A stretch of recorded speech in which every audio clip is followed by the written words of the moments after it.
అందరికీ నమస్తే. గరం గరం వార్తలకి స్వాగతం. ఇయాల కూడా మీకోసం చాలా వార్తలు పట్టుకొచ్చినాం. అంతకంటే ముందుగాల హెడ్లైన్స్. జగ్గారెడ్డి సార్ ఏం చేస్తున్నారు? కడప ఎమ్మెల్యే అలిగింది కుర్చీ వేయలేదని అవ్వా అంటున్నారు జనం. ఇదంతా ఏందని? ఫ్రీ బస్సులు 187 పవన్ మాటలిని పబ్లిక్ నవ్వుకుంటున్నారట. నో పార్కింగ్ లో ఉన్నదట ఎమ్మెల్యే కారు. సూపర్ అయ్యా పోలీసులు తీసుకుపోయిన తీరు. బకెట్లతో నెత్తుకుపోయినరు డీజీలు. ఎంత మంచోళ్ళో ఈ జనాలు. గాంధీ భవన్ లో మైక్ ముంగటికి వస్తే మంచిగా ముచ్చట్లు పెట్టి నవ్వులు నవ్విస్తూ పువ్వులు ఊహించే సంగారెడ్డి జగ్గారెడ్డి సారు ఇవాళ జరంతా వాయిస్ టోన్ పెంచిండులా. ఇప్పటికంటే జోరు అనిపించుకున్నాడులా.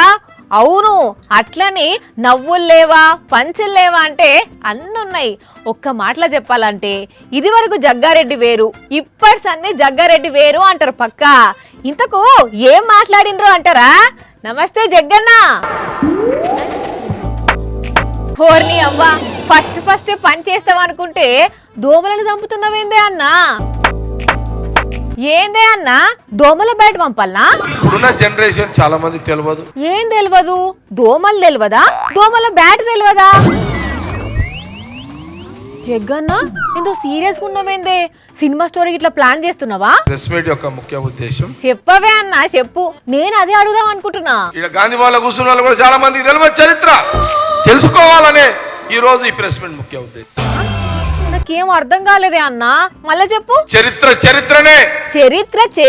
అన్నా. చరిత్రను ఎవ్వలు ఎకనామిక్స్, ఇదేమి బీకామ్ లో ఫిజిక్స్ కాదు కదా. సరే, కాంగ్రెస్ రాజకీయం ఎట్లుంది? మన కాంగ్రెస్ లో కుర్చీలు దొరికితే కష్టమే ఖాళీగా. అవునా, నిజమా? కాంగ్రెస్ లో కుర్చీ దొరికితే అంతేనా సంగతులు?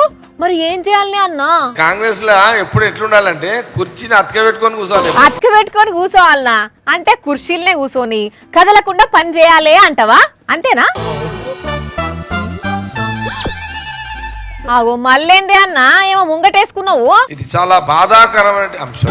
ఏమున్నది అన్న పేపర్లా గంతగనం బాధాకరమైన ముచ్చట అంటున్నావు? Big breaking news. కాంగ్రెస్ పార్టీలో కోవట్టులు. గాంధీ భవన్ ప్రెస్ మీట్ లో పటాపంచలు చేసిన సంగారెడ్డి జగ్గారెడ్డి. ఇంతకు ఎవలే అన్న కోవట్టులు? అదొక చరిత్ర అంటే ఏంటిది అన్న? కాంగ్రెస్ పార్టీ చరిత్రనా, మీ లీడర్ల చరిత్రనా? ఇప్పుడున్న జనరేషన్ కూడా నేను చెప్తున్నా. ఏం చెప్తున్నావే అన్న? జల్దిగా చెప్పు. అసలు విషయం ఏంటంటే ఇంతసేపు చెప్పిందంతా ఉత్తముచ్చటేనా? జ్ఞానాన్ని తెచ్చుకోండి అంటే ఇప్పుడు నాకు జ్ఞానం లేదంటారా? మూర్ఖులు బీజేపీ నాయకులు. ఓహో, బీజేపీ వాళ్ళని తిడుతున్నావా? అయినా నువ్వు కూడా బీజేపీలో కొద్ది రోజులు పని చేసి వస్తేవి కదా అన్న. సారీ నే అన్న. పెంటగడ్డలు నవ్వుతే పెంకాసులు అన్ని బయట పడతాయి. ఇప్పుడు గవన్నీ ఎందుకు గాని వచ్చే ఎన్నికలకు ఎట్లుంటది మీ రాజకీయం? నేను అడుగుతున్నా, నాకు బీఫామ్ ఇవ్వదు, నేను కొట్లాడతా. అంటే నీకు వచ్చేసారి టికెట్ రానట్టేనా? ఏం మాట్లాడతారా మీరు? అమ్మ బాబోయ్, అన్న జోకులు చేస్తూ సీరియస్ అయిండు. ఇక అయితేనే ఉంటాడు గాని ఇక ఉంటేనే అన్న. నమస్తే. గాంధీ భవన్ నుంచి కాంగ్రెస్ పార్టీ మిమ్మల్ని ప్రశ్నిస్తుంది. జెండా వందనం రోజు ఈ స్కూళ్ళల్లో జెండా ఎగిరేసినాక పిల్లలకు చాక్లెట్లు, బిస్కెట్లు, లడ్డూలు ఇస్తుంటారు కదా. అయితే ఒక పిల్లగానికి చాక్లెట్ ఇచ్చుడు మర్చిపోతే ఆ పిల్లగాడు మస్తు అలిగినట్టు కడప ఎమ్మెల్యే మాధవిరెడ్డి మేడం కూడా గట్లనే కాదు అంతకంటే ఎక్కువ అలిగిందుల్లా. కాకపోతే చాక్లెట్ కోసం కాదు, కుర్చీ కోసం. కుర్చీ కావాలి, నాకు కుర్చీ కావాలి, కుర్చీ వేయలేదు, నాకు కుర్చీ వేయలేదు అని అబ్బో మస్తు అలిగింది కడప ఎమ్మెల్యే మాధవిరెడ్డి మేడం గారు. అట్టుకు బెట్టు పెట్టినట్టు అలిగి ఆఫీసర్ల మీదకి కోపం చేసుకుంటా అట్లనే నిలుసున్నది. ఆకాశం మీద అలుగుతే ఎవరికి నష్టం ఉల్లా? అట్లనే అంతసేపు నిల్చుంటే కూడా ఎవరికి నష్టం? ఆమె కాళ్ళే నొచ్చుంటాయి. ఇప్పుడు ఎవరికన్నా ఏమన్నా అయిందా అనుకుంటా చూసినోళ్ళు నవ్వుకున్నారట.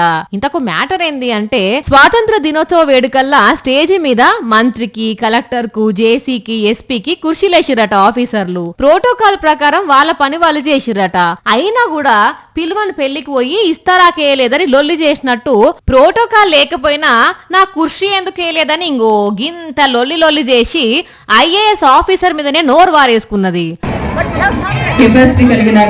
అరే జిల్లా ప్రధాన న్యాయమూర్తి కూడా స్టేజ్ పక్కనే కేటాయించిన కుర్చీలో కూర్చుంటే మేడం గారు మాత్రం గింత రచ్చరంబోల చేసిర్రు. మరి మేడం గారికి ఈ కుర్చీలలో లేదో అర్థం కాదు. అంతకు ముందు కుర్చీ వేయలేదని అలా పార్టీ కార్పొరేటర్లతో కూడా గిట్ల నెలలు పెట్టుకుందట. అయినా మర్యాద అనేది ఎదుటోళ్ళు ఇస్తే గౌరవంగా ఉంటది గాని ఇట్లా అడుక్కుంటే ఇరిగిన కుర్చీ లెక్కన ఎంత ఈ కాలం తక్కువ ఉంటది. ఏందో ఏమో మేడం గారు తీరు మరియా. ఇయాల్టి నుంచి ఏపీలో ఫ్రీ బస్ అని చెప్తున్నారు కదా, సరే అది ఎంత మంచిగా సర్వీస్ ఇస్తారో ముందు ముందు తెలుస్తుంది కానీ ఇప్పుడు మరి ఫ్రీ బస్సు కోసం ఎన్ని బస్సులు పెడతారు, ఎన్ని అయితే సరిపోతాయని చాలా మందికి చాలా డౌట్లు ఉన్నాయి కదా. అయితే మరి పవన్ అయితే ఒక లెక్క చెప్పిండు. స్త్రీశక్తి పథకం కింద మహిళలకు 187 ప్రత్యేక బస్సుల్లో ఉచిత ఆర్టీసీ ప్రయాణ పథకం. స్త్రీశక్తి పథకం కింద మహిళలకు 187 ప్రత్యేక బస్సుల్లో ఉచిత ఆర్టీసీ ప్రయాణ పథకం ప్రారంభించడం జరుగుతోంది. నాకు కొంచెం తిక్కుంది, దానికో లెక్కుంది అని సినిమా డైలాగులు కొట్టిన పవన్ కళ్యాణ్ మరి ఏ లెక్కతో చెప్పిండో ఏమో గానీ ఫ్రీ బస్సుల గురించో లెక్క అయితే చెప్పిండు. మరి ఆ లెక్కిందో ఒక్కసారి ఇనుండ్రి.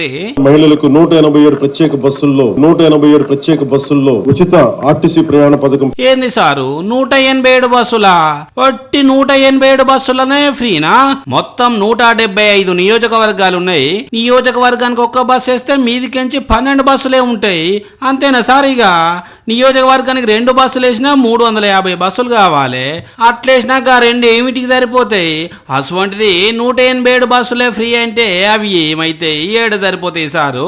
ఇప్పటికే ఫ్రీ బస్సు పెట్టిన కాడ సీట్ల కోసం ఎట్లా లొల్లులు అవుతున్నాయి, చికలు పట్టుకొని ఎట్లా కొట్టుకుంటున్నారో చూస్తలేరా? అటువంటిది 187 బస్సులలోనే ఫ్రీ అంటే ఇక మరి వాళ్ళు ఎంతమంది ఎక్కుతారు? ఏంది కథ? మరి పవన్ కళ్యాణ్ సారు లెక్క తప్పే 187 అన్నాడా, లేకపోతే నిజంగానే 187 బస్సులేనా తెలియదు కానీ ఈ మాటిన పబ్లిక్ ఈ బస్సులు ఏడ సరిపోతాయని నోరెళ్ళ పెడుతున్నారు. మరి ఈ లెక్కన చూస్తే ఏదో ఫ్రీ బస్ ఇచ్చినామా అంటే ఇచ్చినామన్నట్టు తూతూ అనిపిస్తారేమో చూడాలే. చిన్న పిల్లలు కార్లో కూర్చున్నప్పుడు డోర్లు లాక్ అయితే పరిస్థితి ఎట్లుంటదుల్లా? అంత ఆగమాగం గందరగోళం, మైండ్ మొత్తం చీకటి అయిపోతుంది, ఏం అర్థం కాదు. ఏదో పెద్దోళ్ళు చూసి అది ఉపాయం చేసి డోర్లు తీస్తే తప్ప ఇంకో ముచ్చట్నే కనబడదు. డోర్ లాక్ అయినప్పుడు ఎటువంటి పరిస్థితులు జరిగినాయో చూసినాం కదా. అయితే ఈడ కూడా సేమ్ గట్లనే జరిగిందిలా. కాకపోతే మళ్ళీ ఏం జరిగిందంటే, భగవంతా చిన్న బుజ్జమ్మ కార్లు ఉన్నది, 4 డోర్లకు 4 డోర్లు లాక్ పడ్డాయి. ఎట్లా తీయాలి, ఏం చేయాలి? మనం తీయాలనా మరి పాపతోనే తీయించాలా అని జనాలు చూడుండ్రు ఎట్లా కంగారు పడ్డారో. ఆగో అన్న అట్లా పొడవకే పాప భయపడుతుంది. చిట్టి తల్లి ఈ అన్నయ్యలు చెప్పినట్టు బటన్లట నొక్కురా. దేవుడా, పాపకి ఇప్పుడు భయం జరవడ్డట్టున్నది. కార్లు అటు ఇటు తిరుగుతున్నది. ఇంతసేపు నవ్విన చెల్లెమ్మ బిక్కు ముఖం వేసింది.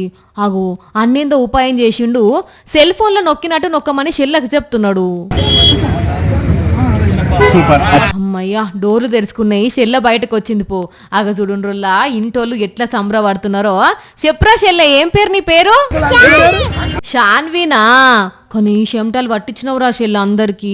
వీళ్ళది మంచిరాల.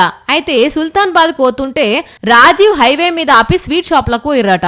గంతే, ఇంతల్ని ఏమైందో ఏమో గాని ఒక్కసారిగా లాకులు పడేసరికి గింత కథ అయిందుల్లా. ఎన్నంటే ఏంది, చెల్లకు నూకలున్నాయి. అర్ధగంట సేపు కూడా భయపడకుండా చెల్లె మంచిగా డోర్లను అన్లాక్ చేసుకుందంటే మామూలు ముచ్చట్నా, మామూలు తెలివిగల్లదా? లీటర్ పెట్రోలు 100 రూపాయలకు మీదనే ఉన్నదుల్లా. ఒకప్పుడైతే 50-60 రూపాయలకే లీటర్ ఉండేది. మస్తు అంటే మస్తు పెరిగింది. డీజిల్ రేట్లు కూడా బగ్గనే పెరిగినాయి. ఈ పెరుగుతున్న రేట్లను చూస్తేనైతే బండ్లు కార్లు తీయాలంటేనే భయం అవుతున్నది.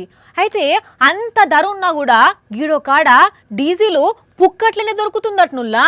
మస్తు మంది క్యాన్లే పట్టుకుపోతున్నారు. కావాలంటే చూడండి మీరు కూడా. చూస్తున్నారు రానుల్లా, చిన్న కాలువల నీళ్లు పారకుండా పోయినట్టే ఇక్కడ డీజిల్ ఎట్లా వారకుండా పోతున్నదో. ఇంకో ఇట్లా క్యాన్లల్లా బకెట్లల్లా ఎవరికి ఎంత దొరికితే అంతా దేంట్లో పడితే దాంట్లోనే పట్టుకపోయారు. ఇంకో ఈడ ఎర్ర టీషర్ట్ వేసుకున్న అన్న ఈ అన్నను క్యాన్ అన్న ఒకసారి అని అంటే, అవ్వో నువ్వే కొంట పోతావా, నేను కొంట పోవద్దా, నేనెందుకు ఇస్తా అని అస్సలకే ఇస్తలేడు. ఇట్లా చిన్న బాటిళ్ళల్లో కొందరు, పెద్ద క్యాన్లల్లో కొందరు ఈ అన్న అయితే ఏకంగా బకెట్ అనేది తెచ్చిండు. మరి తీసుకపోయిన డీజిల్ అమ్ముకుంటారో ఏం చేస్తారో వీళ్ళకే తెలియాలి. ఉత్తరప్రదేశ్ రాష్ట్రం సోన్భద్ర జిల్లాల డీజిల్ ట్యాంకర్ బోర్ల పడ్డది.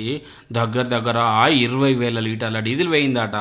ఇక ఈ ముచ్చట తెలియంగానే పండుగ అన్నట్టు ఈ పబ్లిక్ అంతా ఎగబడి పట్టుకపోయారు. సరే పాటు భూమి పాలు పోతే ఏమవుతుంది, వీళ్ళు పట్టుకపోయినా కూడా జరంత ఉపయోగపడతా అనుకుంటున్నారు. సైకిల్ నడిపేటప్పుడు హ్యాండిల్ ఇడిచి పెడితే దిమాగ్ పనిచేస్తలేదా, మంచిగా నడుపు అంటారు. అదే బైకు, కారు, ఆటో స్టీరింగ్ అయితే కొట్టినా కొడతారు, లేకుంటే పోలీసులకు ఫోన్ చేసి పట్టిస్తారు. ఇక అదే బస్సు డ్రైవరు ఒక చేత తోలుకుంటా ఇంకో చేత ఫోన్ మాట్లాడితే పొట్టు పంచాది అవుతుంది కదా. కానీ అసలు ఆ బస్సుకు డ్రైవర్ లేకుండానే నడిస్తే అసలు ఎవరన్నా ఎక్కుతారా? అయితే ఒక్కసారి గిడుచుడుండ్రి. రైట్, డ్రైవర్ లేకుండానే బస్సు నడుస్తుంది, వచ్చి బస్ స్టాండ్ లాగుతుంది, అంతే. జనాలు ఎక్కుడు అందరు ఎక్కంగానే మళ్ళా అదే అన్ని గేర్లు నొక్కుంటది, హారన్ కొట్టుకుంటూ రోడ్డు మీద జబర్దస్త్ గా ప్రయాణం చేయిస్తుంది. అగజుడుండ్రి దాంట్లో కూర్చున్న పబ్లిక్ ఎంత ఖుషిగా ఉన్నారో. ఎట్లా డ్రైవర్ లేని బస్సులో ప్రయాణం చేస్తుర్రో. ఊరిని అవ్వ ఇచ్చంత్రం సల్లగుండా డ్రైవర్ ఉంటేనే భయపడుకుంటానే ప్రయాణం చేస్తున్న ఈ రోజుల్లో అట్లెట్లా ఇట్లా డ్రైవర్ లేని బస్సులు వచ్చినాయి? ఎక్కడ ఇదంతా అంటే ఇంకెక్కడుల్లా మన హైదరాబాద్ లోనే. ఐఐటి హైదరాబాద్ లా ఏఐ టెక్నాలజీతోని డెవలప్ చేసిన బస్ ఇది. నావిగేషన్ డేటా యాక్విజిషన్ సిస్టమ్ ను ఉపయోగించి తయారు చేసిర్రట. 2-3 రోజుల నుంచి క్యాంపస్ లా ధూమ్ ధామ్ గా జనాలను తిప్పుతుంటే అందరికందరూ హ్యాపీగా ఫీల్ అవుతుర్రట. 2 బస్సుల్లో ఒకటి 6 సీట్లది, ఇంకోటి 14 సీట్లది. ఈ బస్సుకి ఏదైనా అడ్డం వస్తే అంత ఏఐ టెక్నాలజీ ద్వారానే జల్దిగా గుర్తించి మంచిగా సాఫీగా ప్రయాణం చేస్తుందట. ఇప్పుడైతే మన దేశంలోనే ఇవి డ్రైవర్ లేని వెహికల్స్ అంటున్నారు. ఫ్యూచర్ లా రోడ్ల మీదకి కూడా తెస్తామని చెప్తున్నారు. కానీ మామూలుగా లేదులే డ్రైవర్ లేని బస్సులు. అసెంబ్లీ సమావేశాలు జరుగుతుంటే 2-3 కిలోమీటర్ల వరకు ర్యాలీలకు నిషేధం ఉంటది. కొత్త మనుషులను అనుమానాస్పదంగా కనబడేటోళ్ళను ఆపి మరి పోలీసులు చెక్కింగ్ చేసి ఇగురాలు తెలుసుకుంటారు. అంతెందుకు రోడ్డు మీద వెహికల్స్ ఎవరైనా తెలియక ఆపి మాట్లాడుతున్నా పోవాలి ఇక్కడ ఉండొద్దు ట్రాఫిక్ జామ్ అవుతుందని అంటారు. సరిగా స్పందించకుంటే సీరియస్ యాక్షన్ తీసుకుంటారు కదా. అయితే ఇక్కడ ఏమైందంటే అసెంబ్లీ సమావేశాలు అన్నారు, పోలీసులు అన్నారు, ట్రాఫిక్ జామ్ అన్నారు, సీరియస్ యాక్షన్ అన్నారు. తీరా చూస్తే కారును ఎత్తుకుపోయి చూపెడుతున్నారు. ఇంతకు వార్త ఏందంటే ఇంగో ఈ కారును ఇట్లా ఇగ్గుకపోవడే వార్త. ఆగో ఇట్లా కారు దిగ్గకపోతే వార్త ఏందనంటే మరి కారు ఎవళ్ళు అనుకున్నారు? ఉత్తరప్రదేశ్ మంత్రి సంజయ్ నిషాద్ అట. సారు అసెంబ్లీలో మీటింగ్కి వచ్చేటప్పుడు నో పార్కింగ్ జోన్ దగ్గర పార్కింగ్ చేస్తే మస్తు ట్రాఫిక్ జామ్ అయిందట. గంతే, ఇంకేమన్నదల్లా కారు ఇక్కడ ఉంటే ఇంకింత జామ్ అవుతుందని విషయం పసిగట్టిన పోలీసులు గిట్లా పట్టుకుపోయి అసలైన పార్కింగ్ జాగాల కారును పెట్టిర్రు. ఇప్పుడు ఈ వీడియో సోషల్ మీడియాలో వైరల్ అవుతుంటే మీకోసం పట్టుకొచ్చినాం. కానీ మరి డ్రైవర్ నో పార్కింగ్ దగ్గర కారు పెడుతుంటే మంత్రి ఎందుకు గమ్మునున్నాడో ఆయనతో ఎందుకు చెప్పలేదో గాని భలే గమ్మత్తుకున్నది పోన్రు ముచ్చట. అసెంబ్లీలో ఒక మంత్రి గారి కారును గిట్లా నో పార్కింగ్ జోన్ నుంచి ఎత్తుకపోవడం అంటే నెవర్ బిఫోర్ ఎవర్ ఆఫ్టరు. వారం 10 రోజుల నుంచి గెరువు లేకుండా వానలు గుమ్ముతుండేసరికి అటు పెద్ద ప్రాజెక్టుల గేట్లు ఎత్తిర్రు, ఇటు చెరువులు అలుగులు వస్తున్నాయి. ఇక కాల్వలు, వాగులు, వంకలైతే పొంగి ఒర్లుతున్నాయి కదా. అయితే ఇసోంటి టైంలో ఒక పెద్ద కాలువ నిండా నీళ్లు రువ్వడిగా పోతుంటే ఓ కారు సీదా కాలువలకే దూసుకుపోయింది. ఇక అటెంక చూడుండ్రుల్లా పరిస్థితి. దేవుడా, కారు మొత్తం నీళ్ళల్లో పురాగా మునిగిపోతే తాడు కట్టి గుంజుకొస్తున్నారు కదా. గుంజుండ్రి అన్నలు గుంజుండ్రి. అగో వచ్చింది ఒడ్డుకు వచ్చింది. ఇంతకు దీంట్లో మనుషులు ఉన్నారా అని అంటే ఇంతగానం నీళ్ళు వచ్చినాయి, మనుషులు కనబడతలేరా అంటే అందరూ ప్రాణాలతో బయటపడ్డారు. సూర్యాపేట జిల్లా నేరడిచెర్ల మండలం కల్లూరు దగ్గర జరిగిన ప్రమాదం ఇది. మరి ఓవర్ స్పీడ్ తో వచ్చిండో ఆయనతో నీళ్ళని చూసుకోకుండానే కారు నడిపిండో తెలియదు కానీ ఉత్త పుణ్యానికి ప్రాణాలు పోయే పని అయింది. కాకపోతే అదృష్టం మంచుకుండి బయటపడ్డాడు. చూసారు కదా, ఇవి ఇవాల్టి గరం వార్తలు. మళ్ళొచ్చే ఎపిసోడ్లో ఇంకిన్ని గరం వార్తలతో కలుద్దాం. మన టైం అయితే గుర్తుకున్నది కదా, రాత్రి 8:30కు మళ్ళీ పొద్దుగాల 8:30కు. మర్చిపోకుండా చూడుండ్రి. టాటా.